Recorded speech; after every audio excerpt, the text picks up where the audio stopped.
Hi friends, இந்த வீடியோவில் வந்து என்னோட போல்ட் வயர்டு ஹெட்ஃபோன் வந்து ரெடி பண்ண போகிறோம். இது நான் ஆசையாக வாங்கினேன் 450 சம்திங். ஹெட்ஃபோன் சூப்பராக இருக்கும். பட் எங்கள் நாய் வந்து அதை கடிச்சிருச்சு.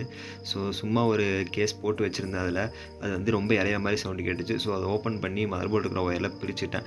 இதுக்கு வந்து நார்மல் சால்ட்ரிங் யூஸ் பண்ண முடியாது. ஸோ ரொம்ப சின்ன டிப் இருக்கிற மாதிரி 8 வாட் சால்ட்ரிங் ஒன்று எடுத்துகிட்டு அந்த 4 ஒயரையும் கரெக்டாக கட் பண்ணிட்டு ஒவ்வொன்றா மதர் போர்டில் சால்டர் பண்ண ஆரம்பிச்சிட்டேன். சால்டர் பண்ணுறதுக்கு ரொம்ப கஷ்டமாக தான் இருந்துச்சு. அவ்வளோ சின்ன டிப்பில் அவ்வளோவா சால்டர் பண்ணதில்லை. ஒரு ஒயர் சால்டர் பண்ணால் இன்னொரு ஒயர் சால்டர் எடுத்துகிட்டு வந்துச்சு. அப்படியே தான் இருந்துச்சு. அப்படியே கஷ்டப்பட்டு சால்டர் பண்ணி முடிச்சிட்டேன். சால்டர் பண்ணிட்டு பார்த்தேன், ஓகே ஓரளவுக்கு நல்லா தான் பண்ணியிருக்கேன். ரொம்ப ஒஸ்ட்டுன்னெலாம் சொல்ல முடியாது. ஏதோ எனக்கு தெரிஞ்ச அளவுக்கு பண்ணியிருக்கேன். நல்லா தான் இருந்துச்சு. அதுக்கப்புறம் வந்து ஒர்க் பண்ணி பார்த்தா நல்லா தான் ஒர்க் ஆச்சு. அதுக்கப்புறம் ஒரு கேஸ் எடுத்தேன். வேறு ஒரு ஹெட்ஃபோனோட கேஸ் எடுத்துட்டேன். அது வந்து கரெக்டாக இதுக்கு ஃபிட் ஆச்சு. ஏதோ இதுக்குன்னே செஞ்ச மாதிரி சூப்பராக ஃபிட் ஆச்சு. ஸோ அந்த கேஸை வந்து அதில் போட்டு க்ளோஸ் பண்ணிட்டு பார்க்குறேன், ஹெட்ஃபோன் சூப்பராக இருந்துச்சு. நல்லா ஒர்க் ஆச்சு.